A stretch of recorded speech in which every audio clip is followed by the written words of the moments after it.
Hello friends, welcome back to our channel. इससे पिछले वाले वीडियो में हमने इंडिविजुअल डिफरेंस वाला टॉपिक कवर किया था और आज हम आइडेंटिटी फॉर्मेशन वाला टॉपिक कवर करेंगे। तो आइडेंटिटी फॉर्मेशन को क्या बोलते हैं हिंदी में? पहचान निर्माण इसको बोला जाता है। तो देखिए लिखा हुआ है, हम जानते हैं कि वर्तमान समय की शिक्षा प्रणाली बाल केंद्रित शिक्षा प्रणाली है। अतः ऐसे में अध्येता यानी कि लर्नर, और यहाँ पे अध्येता कौन है? छात्र हैं। अध्येता का व्यक्तिगत पहचान अत्यंत जरूरी है। प्राचीन समय में छात्रों की पहचान उसके वर्ग के आधार पर की जाती थी, परंतु वर्तमान समय में छात्रों की पहचान विभिन्न निर्धारकों के द्वारा की जाने लगी है, ताकि छात्रों को सामान्य शिक्षा, क्षमता के आधार पर शिक्षा, बालक की रुचि के आधार पर शिक्षा, बालक की आवश्यकता एवं व्यक्तित्व के आधार पर भी शिक्षा दी जा रही है। हम जानते हैं कि व्यक्तिगत विभिन्नता के कारण संसार में कोई दो व्यक्ति एक जैसे नहीं होते हैं। यह एक प्राकृतिक सच्चाई है। हम यह भी जानते हैं कि व्यक्तिगत विभिन्नता के कारण बालकों की शैक्षिक क्षमता, बुद्धि, व्यक्तिगत अभिप्रेरणा आदि विभिन्न क्षेत्रों में भिन्नता पाई जाती है। अतः ऐसी अवस्था में छात्रों की व्यक्तिगत पहचान ही उसके व्यक्तिगत शिक्षा के मार्ग को प्रशस्त करती है।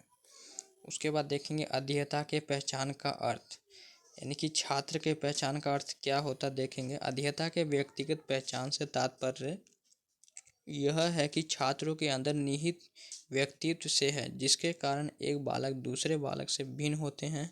अर्थात प्रत्येक बालक की अपनी अपनी पहचान होती है। दूसरे शब्दों में वैसे सामाजिक या व्यक्तिगत गुण जो बालकों को एक दूसरों से अलग पहचान बनाते हैं, उसके बाद अलग पहचान बनाते हैं, पहचान कहलाता है। उसके बाद लिखा हुआ पहचान का निर्माण, इसका अर्थ क्या होता है? प्रत्येक बालक समाज में मात्र एक प्राणी के रूप में एक कोरा कागज की तरह जन्म लेता है। जिस परिवार में वह जन्म लेता है उसकी पहली पहचान उस परिवार के सदस्य के रूप में होती है। दूसरी पहचान आयु वर्ग से होती है। उसके बाद वह अपनी क्षमता का प्रदर्शन कर इस बात की पुष्टि करता है कि वह शारीरिक रूप से वह कितना स्वस्थ है। फिर वह विद्यालय, समाज एवं अन्य तथ्यों के संपर्क में आता है, जहां उसे अलग अलग रूपों में पहचान का निर्माण होता है। बालक का वह प्रारूप जिसके द्वारा उसे चिन्हित किया जाता है, उसकी यह पहचान कहलाती है। उसके बाद देखेंगे डिटर्मिनेंट्स ऑफ आइडेंटिटी फॉर्मेशन, यानी कि पहचान निर्धारित करने वाले निर्धारक। तो बालक या अध्येता के पहचान का निर्धारित करने वाले समाज में अनेक निर्धारक हैं, जो न केवल उसकी पहचान होती है बल्कि उसकी पहचान को निर्धारित करने में महत्वपूर्ण निर्धारक की भूमिका अदा करती है। हम जानते हैं कि वर्तमान समय में कोई भी बालक का पहचान अत्यंत जरूरी है, क्योंकि वर्तमान समय में बाल केंद्रित शिक्षा प्रणाली चल रही है। तो देख सकते हैं यहाँ पे दो टाइप्स के आपका पहचान निर्धारित करने वाले निर्धारक हैं। पहला है व्यक्तिगत पहचान, उसके बाद है सामाजिक पहचान। तो व्यक्तिगत पहचान के अंदर आपका आ गया sex, age, personality, special needs, intelligence. सामाजिक में आपका caste, class, religion, language, peer group. तो देखेंगे एक एक करके इंडिविजुअल आइडेंटिटी। सबसे पहला सेक्स, प्रत्येक मनुष्य बालक या बालिका के रूप में जन्म लेता है, जिससे उसकी पहचान होती है। उसके बाद है एज, आयु के आधार पर भी पहचान की जाती है, जैसे 2 साल, 4 साल।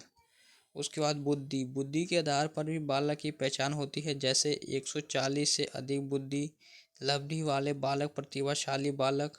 उसके बाद 89 से 110 तक के बालक बुद्धि लब्धि वाले सामान्य या औसत बालक। 89 से कम बुद्धि लब्धि वाले सामान्य से कम बुद्धि वाले बालक की श्रेणी में आते हैं। उसके बाद है व्यक्तित्व। हम जानते हैं कि हर मनुष्य का अपना व्यक्तित्व होता है, जिसके आधार पर वह खुद को वातावरण में स्थापित करता है। उसके बाद है विशेष आवश्यकता। कुछ बालक ऐसे होते हैं जिनकी शारीरिक या मानसिक स्थिति सामान्य नहीं होती है, जिसे विशेष आवश्यकता वाले बालक कहते हैं। उसके बाद लिखा है यहाँ विशिष्ट बालक कहते हैं ऐसे बालक की पहचान उनके विशेष आवश्यकता के कारण होता है। उसके बाद है सोशल आइडेंटिटी, इसमें देखेंगे कास्ट के हिसाब से होता है। हम जानते हैं कि हर जाति अपनी कुछ अलग विशेषता रखता है जो बालक पर साफ दिखाई देता है, जिसके आधार पर उनको एक अलग पहचान मिलती है। उसके बाद क्लास, वर्ग के आधार पर भी पहचान किसी बालक का होता है। यहाँ वर्ग का तात्पर्य आर्थिक स्तर से है, जैसे उच्च वर्ग, मध्यम वर्ग, निम्न वर्ग आदि। उसके बाद रिलीजन, हम जानते हैं कि दुनिया में जितने भी लोग जन्म लेते हैं किसी न किसी धर्म के अंतर्गत जन्म जरूर लेते हैं। बालक या अध्येता का पहचान धर्म के आधार पर भी होता है, जैसे हिंदू, मुस्लिम, सिख, ईसाई आदि। उसके बाद है भाषा, भाषा के आधार पर भी बालक का पहचान होता है। हम जानते हैं कि प्रत्येक क्षेत्र का अपना अपना भाषा होता है। भाषा के टोन से भी स्थान का भी पता चलता है। उसके बाद है पीयर ग्रुप, यानी कि समूह, छात्र समूह, शिक्षकों का समूह, कर्मचारियों का समूह, बजरंग दल आदि। उसके बाद नेक्स्ट टॉपिक है हमारा इसी में, influence of media, technology and globalisation on identity formation, यानी कि पहचान निर्माण में मीडिया माध्यमों का महत्व। और ये तो मीडिया है, इसके बाद हम टेक्नोलॉजी का महत्व देखेंगे, फिर ग्लोबलाइजेशन का महत्व देखेंगे। तो पहले है मीडिया का महत्व। संचार, इसको हम हिंदी में बोलते हैं संचार के माध्यमों का अर्थ है वे माध्यम जो विज्ञान तथा सूचना तकनीकी की देन है तथा जिनका प्रभाव जन जन तक एक ही समय में पड़ता है। इन माध्यमों में समाचार पत्र, रेडियो एवं टेलीविज़न इत्यादि का महत्वपूर्ण योगदान है व्यक्ति के पहचान निर्माण में। हम जानते हैं कि वर्तमान युग तकनीकी युग हो गया है कि जिसमें संचार माध्यमों से भी व्यक्ति की पहचान का निर्माण होता है। व्यक्ति के पहचान निर्माण में मीडिया निम्नलिखित भूमिका निभाती है। जब व्यक्ति में संचार या मीडिया के माध्यम से राष्ट्रीय एकीकरण का विकास होता है तो उसकी पहचान राष्ट्रीय स्तर पर एक अलग पहचान बनती है जो जिसके व्यक्तित्व का सर्वांगीण विकास करता है। उसके बाद नेक्स्ट पॉइंट है यहाँ पे, हम जानते हैं कि कोई भी व्यक्ति समाचार, रेडियो, टेलीविज़न इत्यादि से वायु, जल तथा ध्वनि प्रदूषण की हानियों के प्रति जागरूकता उत्पन्न करेगा तो उसका एक अलग पहचान बनता है। यह पहचान समाचार, रेडियो, टेलीविज़न के माध्यम से ही संभव है। उसके बाद नेक्स्ट पॉइंट है राष्ट्रीय विकास की योजना और उपलब्धियों की जानकारी देना। हम जानते हैं कि जब से संचार व्यवस्था आई है दुनिया एक संपर्क के रूप में उभरा है। उसके बाद है दूरदर्शन पर विभिन्न प्राकृतिक घटनाओं को दिखाकर निरीक्षण शक्ति का विकास करना, सामाजिक कुरीतियों को खत्म करने के लिए जागरूक करना, जीव जंतु एवं वन्य जीव के बारे में बताना, वैज्ञानिक रुचि एवं जिज्ञासा का विकास करना। उसके बाद देखेंगे हम तकनीक का क्या प्रभाव पड़ा है आइडेंटिटी फॉर्मेशन में। तकनीक अंग्रेजी भाषा के शब्द टेक्नोलॉजी शब्द का हिंदी रूपांतरण है। तकनीकी शब्द को अधिकतर मशीन या मशीन संबंधी प्रत्ययों से लोग जोड़ते हैं।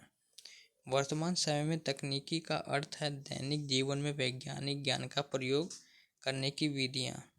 हम जानते हैं कि वर्तमान युग तकनीक का युग आ गया है। बिना तकनीक का कोई भी काम करना आसान नहीं है।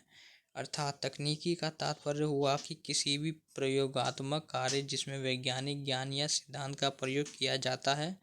टेक्नोलॉजी ग्रीक भाषा के टेक्नोक्स से निकला है जिसका अर्थ होता है कला, लेकिन टेक्नोलॉजी लैटिन भाषा के टेक्सेर शब्द से निकला है जिसका अर्थ होता है निर्माण करने वाला। व्यक्ति के पहचान निर्माण में तकनीक की महत्वपूर्ण भूमिका होती है जो निम्न प्रकार से व्यक्ति के पहचान निर्माण में भूमिका निभाती है। उसके बाद देखेंगे पॉइंट वाइज व्यक्ति के राजनीतिक कारक पर। तकनीक व्यक्ति के राजनीतिक परिस्थितियाँ, राजनीतिक नीतियाँ, राजनीतिक उद्देश्य पर, विकास पर, उस व्यक्ति पर एक अलग पहचान राष्ट्र के प्रति बनती है। उसके बाद है व्यक्ति के शैक्षणिक स्तर पर। हम जानते हैं कि वर्तमान समय का युग तकनीक का युग हो गया है जिसके तकनीकी के माध्यम से ही वर्तमान समय में शिक्षा एवं प्रशिक्षण देने की बात कही जा रही है। यदि शिक्षकों को तकनीकी के क्षेत्र में उचित स्तर पर सुनियोजित प्रशिक्षण दिया जाए तो शिक्षक तकनीकी में विकास में मील का पत्थर सिद्ध होंगे। उसके बाद है मनोवैज्ञानिक कारक पर, आर्थिक कारक पर, सामाजिक एवं सांस्कृतिक कारक। हम जानते हैं कि शिक्षा का दर्पण समाज एवं संस्कृति होता है। जैसा समाज होगा, जैसा संस्कृति होगी, वैसा ही वहाँ की शिक्षा होगी। जिस समाज में तकनीकी के प्रति जागरूकता है तो उस समाज का एक अलग ही पहचान है। उसके बाद है नेक्स्ट पॉइंट हमारा वैश्वीकरण यानी कि ग्लोबलाइजेशन। तो ग्लोबलाइजेशन में किस तरह से यहाँ पे प्रभाव पड़ता है। हम जानते हैं कि आज वैश्वीकरण के कारण ही पूरे विश्व की भौगोलिक दूरियाँ मिटाकर संपूर्ण विश्व को एक बाजार में बदल दिया गया है। वैश्वीकरण से तात्पर्य है कि विश्व के सारे संसाधनों, ज्ञान, जानकारी, जनशक्ति और बाजारों को एक स्तर पर पहुंचाना। अर्थात हम ये कह सकते हैं कि भूमंडलीकरण या वैश्वीकरण ये वह प्रक्रिया है जिसमें संपूर्ण विश्व सिमटकर एक छोटा बाजार का रूप ले लिया है। हम जानते हैं कि वैश्वीकरण से ही विकसित देशों, विकासशील देशों के विकास में उनका विभिन्न प्रकार से सहयोग प्रदान करता है। यानी किसी एक देश के प्रगति में बाधक तत्वों का निराकरण किसी दूसरे देश के सहयोग के माध्यम से किया जाता है। जैसे कि WHO, UNO, सार्क शिखर सम्मेलन, ब्रिक्स सम्मेलन आदि भी वैश्वीकरण का प्रमुख ज्वलंत उदाहरण है जो पहचान निर्माण में महत्वपूर्ण भूमिका निभाता है। छात्र के पहचान निर्माण में वैश्वीकरण का महत्वपूर्ण योगदान है। वैश्वीकरण के कारण ही व्यक्तियों में अंतर्राष्ट्रीय एकता का विकास हुआ है, जिससे उस व्यक्ति का देश में एक अलग पहचान बना है। उसके बाद है वैश्वीकरण छात्र के पहचान निर्माण में निम्नलिखित प्रकार की भूमिका निभाता है। पहला है वैश्वीकरण के कारण ही व्यक्ति स्थानीय समुदाय से विश्व समुदाय को जाना एवं समझा, जिससे उसकी एक अलग पहचान देश स्तर पर बनी। व्यक्ति में राष्ट्रीय भावना से लेकर विश्व बंधुत्व का विकास करने में वैश्वीकरण का महत्वपूर्ण भूमिका है, जिससे छात्र की एक अलग पहचान बनी। उसके बाद है व्यक्ति वैश्वीकरण के कारण ही राष्ट्रीय समस्या से लेकर विश्वव्यापी समस्याओं के समाधान किया, जिससे एक अलग पहचान का निर्माण हुआ। उसके बाद है छात्र में स्थानीय स्तर पर संकुचित भावनाओं से उठकर अंतर्राष्ट्रीय स्तर पर व्यापक दृष्टि तथा भावनाओं का विकास वैश्वीकरण के कारण ही हुआ है। नेक्स्ट पॉइंट है वैश्वीकरण के कारण ही राष्ट्रीय ज्ञान कौशल आदि का विकास अंतर्राष्ट्रीय स्तर पर हुआ है।